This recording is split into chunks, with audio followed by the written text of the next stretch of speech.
Hello.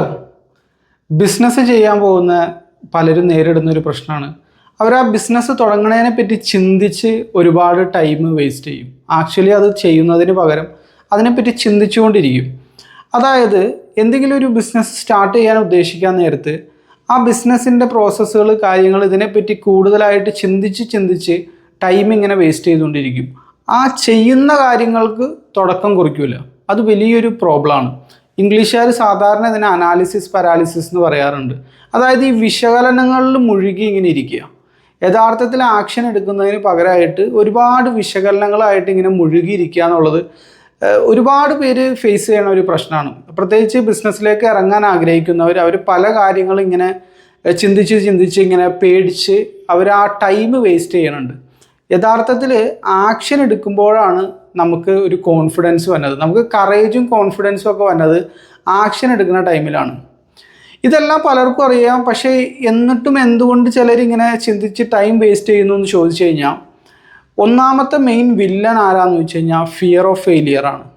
അതായത് ആ business പരാജയപ്പെടുമോ ഇല്ലേ എന്നുള്ളൊരു പേടിയാണ് ശരിക്കും. അങ്ങനെ പരാജയപ്പെടില്ല എന്ന് 100% ഉറപ്പ് വരുത്തിയിട്ട് പലരും ഇറങ്ങാൻ വേണ്ടിയിരിക്കുന്നുണ്ട്. നിങ്ങൾ മനസ്സിലാക്കേണ്ട ഒരു കാര്യം എന്താണെന്ന് വെച്ച് കഴിഞ്ഞാൽ ചില കാര്യങ്ങൾ നമ്മൾ ഇറങ്ങി തിരിച്ച് ചെയ്തു നോക്കിയാൽ മാത്രമാണ് അതിൻ്റെ റിസൾട്ട് എങ്ങനെയാണെന്ന് പറയാനായിട്ട് സാധിക്കുള്ളൂ. ചില ബിസിനസ്സുകൾ ചിലർക്ക് വർക്കൗട്ട് ആവും, ചില മാർക്കറ്റിൽ വർക്കൗട്ട് ആവും. പക്ഷെ നിങ്ങളുടെ കേസ് വരാൻ നേരത്തെ അത് വർക്കൗട്ട് ആവില്ല. ചില കാര്യങ്ങൾ ചിലർ ഫെയിലാവും, പക്ഷെ നിങ്ങളത് ചെയ്തു നോക്കാൻ നേരത്ത് സക്സസ് ആവും.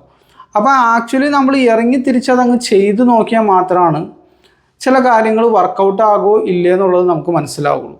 അപ്പോൾ ഒന്നാമത്തെ മെയിൻ വില്ലൻ ഈ ചിന്തിച്ച് ഈ അനാലിസിസ് പാരാലിസിസ് കാര്യങ്ങൾ ഇങ്ങനെ വിശകലനം ചെയ്തുകൊണ്ടിരിക്കുന്ന മെയിൻ വില്ലൻ ആരാന്ന് വെച്ച് കഴിഞ്ഞാൽ ശരിക്കും ഫിയർ ഓഫ് ഫെയിലിയർ തന്നെയാണ്. ഇനി രണ്ടാമത്തെ ഒരു വില്ലൻ ഉണ്ട് ഈ ഒരു കേസിൽ. അതാരാന്ന് വെച്ച് കഴിഞ്ഞാൽ പെർഫെക്ഷനിസം എന്ന് പറയും. നമ്മളെല്ലാം പെർഫെക്റ്റ് ആക്കിയതിന് ശേഷം മാത്രമേ ഇറങ്ങുള്ളൂ എന്നൊരു വിചാരം പലർക്കും ഉണ്ട്. ഇവിടെ തന്നെ പ്രശ്നം എന്താണെന്ന് വെച്ച് കഴിഞ്ഞാൽ പലതും അപ്പോൾ പെർഫെക്റ്റ് ആവില്ല. ഇനിഷ്യൽ സ്റ്റേജിൽ പെർഫെക്റ്റ് ആവില്ല. അങ്ങനെ വരാൻ നേരത്ത് നമുക്ക് ആക്ഷൻ എടുക്കാനായിട്ട് സാധിക്കില്ല. അപ്പോൾ പെർഫെക്ഷനിസം ഇവിടെ നമ്മളെ തടഞ്ഞു നിർത്തുന്നുണ്ട്. ആ ബിസിനസ് ആ ഒരു ഇനീഷ്യൽ സ്റ്റെപ്പ് എടുക്കുന്നതിൽ നിന്ന് തടഞ്ഞുകൊണ്ട് നമ്മളെ ആ പെർഫെക്ഷനിസം ഉണ്ടല്ലോ അത് നമ്മളെ തടയണുണ്ട്. അപ്പോൾ എന്താണെന്ന് വെച്ച് കഴിഞ്ഞാൽ ആദ്യം തന്നെ നമ്മൾ ചെയ്യേണ്ടത് എന്താണെന്ന് വെച്ച് കഴിഞ്ഞാൽ എന്തെങ്കിലും ഒരു കാര്യം അല്ലെങ്കിൽ ഒരു ബിസിനസ് സ്റ്റാർട്ട് ചെയ്യാൻ ഉദ്ദേശിക്കാൻ നേരത്ത് തന്നെ ഒന്നാമത്തെ മെയിൻ കാര്യം നമ്മൾ ചെയ്യേണ്ടത് എന്താണെന്ന് വെച്ച് കഴിഞ്ഞാൽ എന്താണോ ആ സംഗതി അങ്ങ് വിറ്റുകൊണ്ട് അങ്ങ് സ്റ്റാർട്ട് ചെയ്യുക എന്നുള്ളതാണ്. ഓവറായിട്ട് അതിൻ്റെ പ്രോസസ്സുകളെ പറ്റിയും അതിൻ്റെ ഒരു 5 കൊല്ലം കഴിഞ്ഞ് നടക്കാനിരിക്കുന്ന കാര്യങ്ങളൊക്കെ പറ്റി ചിന്തിച്ച് ചെയ്യാതെ നമ്മൾ ആദ്യത്തെ ഇനീഷ്യൽ സ്റ്റെപ്പ് എടുക്കുക എന്നുള്ളതാണ്. ഏത് ബിസിനസ്സിൻ്റെയും ഏറ്റവും ഇമ്പോർട്ടൻ്റ് ആയിട്ടുള്ള ഘടകം എന്ന് പറഞ്ഞു കഴിഞ്ഞാൽ സെയിൽ തന്നെയാണ്. എന്തെങ്കിലും നിങ്ങൾ വിറ്റുകൊണ്ട് അങ്ങ് സ്റ്റാർട്ട് ചെയ്യുക എന്നുള്ളതാണ് ഏറ്റവും നല്ല സ്ട്രാറ്റജി. വെയിറ്റ് ചെയ്തിരിക്കാതെ നമ്മളങ്ങ് ഇറങ്ങി തിരിച്ച് ചെയ്യുക എന്നുള്ളതാണ് നമ്പർ 1 സ്ട്രാറ്റജി എന്ന് പറഞ്ഞു കഴിഞ്ഞാൽ. അതുപോലെ തന്നെ നമുക്ക് ചെയ്യാൻ പറ്റിയ വേറൊരു കാര്യമാണ് സ്മോൾ സ്റ്റെപ്പുകളാക്കി മാറ്റിക്കൊണ്ട് പല കാര്യങ്ങളും ചെയ്യാനായിട്ട് സാധിക്കും. ഇപ്പം നിങ്ങൾ ഒരു ബിസിനസ് സ്റ്റാർട്ട് ചെയ്യാൻ ഉദ്ദേശിക്കുകയാണെങ്കിൽ ആ ഒരു ഐഡിയ വരുമ്പോൾ തന്നെ പല കാര്യങ്ങളും നമുക്ക് ചെയ്യാനായിട്ട് പറ്റും. അതായത് ചെറിയ പീസുകളായിട്ട് മുറിച്ചിട്ട് ഇപ്പോൾ വലിയ എന്തെങ്കിലും ഒരു സാധനം നമ്മൾ ചെറിയ പീസുകളായിട്ട് മുറിച്ച് കഴിഞ്ഞാൽ അത് ചെറുതുപോലെ നമുക്ക് ഫീൽ ചെയ്യും.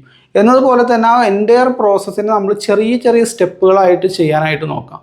ഇപ്പോൾ ഒരു ബിസിനസ് ആശയം നിങ്ങളുടെ മനസ്സിലുണ്ടെങ്കിൽ അറ്റ്ലീസ്റ്റ് അത് എവിടെ നിന്ന് സോഴ്സ് ചെയ്യാൻ പറ്റും അത് ഇന്ന് ചെയ്യുക.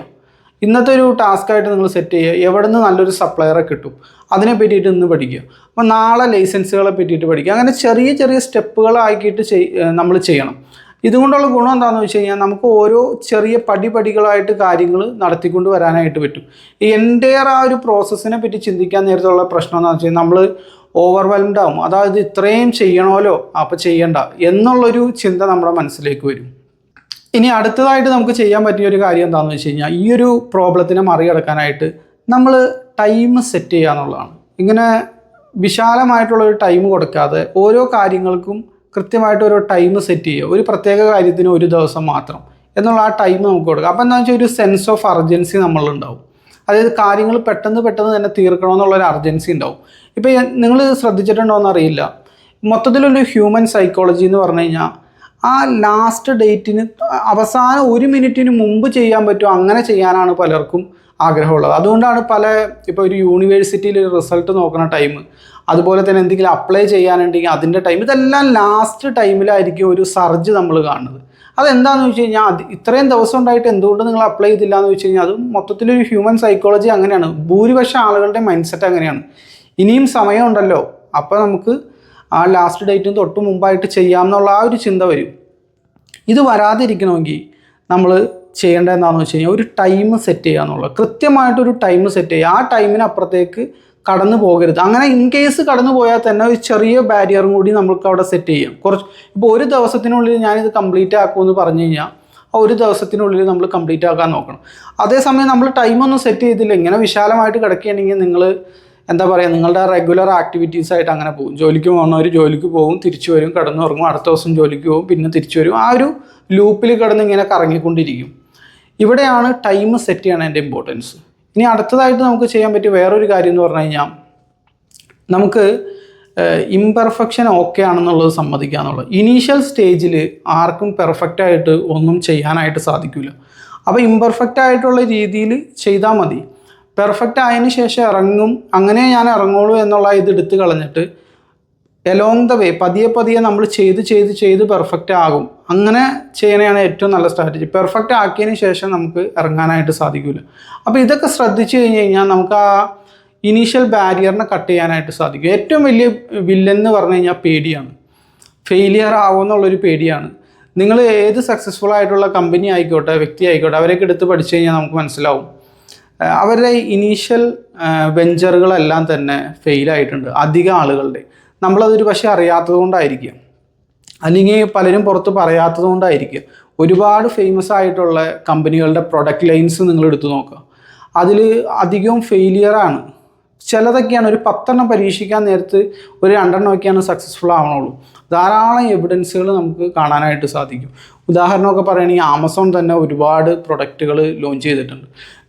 അവരുടെ കയ്യിൽ ഏറ്റവും വലിയൊരു മാർക്കറ്റ് പ്ലേസ് ഇരിക്കുകയാണ്, ഓൺലൈൻ മാർക്കറ്റ് പ്ലേസ്. ആമസോണിൽ കോടിക്കണക്കിന് കസ്റ്റമേഴ്സ് ഉണ്ട്. പക്ഷെ അവർ പോലും പ്രൊഡക്റ്റുകൾ ഇറക്കാൻ നേരത്ത് ഫെയിലാവുകയാണ്. അവർക്ക് പോലും മുൻകൂട്ടി പറയാൻ പറ്റണില്ല എന്തുകൊണ്ട് ഫെയിലായി എന്നുള്ളത്. അപ്പോൾ ചില കാര്യങ്ങൾ ഇറങ്ങി തിരിച്ച് ചെയ്താലാണ് ഓക്കെ ആവുള്ളൂ. അപ്പോൾ ഫെയിലിയർ എന്ന് പറഞ്ഞു കഴിഞ്ഞാൽ സക്സസിൻ്റെ ഒരു പാർട്ടായിട്ട് മാത്രം കാണാം. അപ്പോൾ എന്തെങ്കിലുമൊക്കെ ബിസിനസ് സ്റ്റാർട്ട് ചെയ്യാൻ നിങ്ങൾ ഉദ്ദേശിക്കുന്നുണ്ടെങ്കിൽ എത്രയും പെട്ടെന്ന് തന്നെ ഇനീഷ്യേറ്റീവ് എടുക്കുക എന്നുള്ളതാണ്. പേടി കുറച്ചൊക്കെ മാറ്റി വെക്കുക. നിങ്ങൾക്ക് ഓൺലൈനിൽ സോഷ്യൽ മീഡിയ ഉപയോഗപ്പെടുത്തി കസ്റ്റമേഴ്സിനെ കണ്ടെത്താനോ ബിസിനസ് വളർത്താനൊക്കെ ആഗ്രഹമുണ്ടെങ്കിൽ എൻ്റെ ഗ്രൂപ്പിൽ അംഗമാവാം. ഞാൻ ഡിസ്ക്രിപ്ഷനിൽ ലിങ്ക് കൊടുത്തിട്ടുണ്ട്. ഇതുപോലുള്ള ബിസിനസ് വിശേഷങ്ങളുമായിട്ട് നമുക്ക് വീണ്ടും കാണാം. Thank you for watching.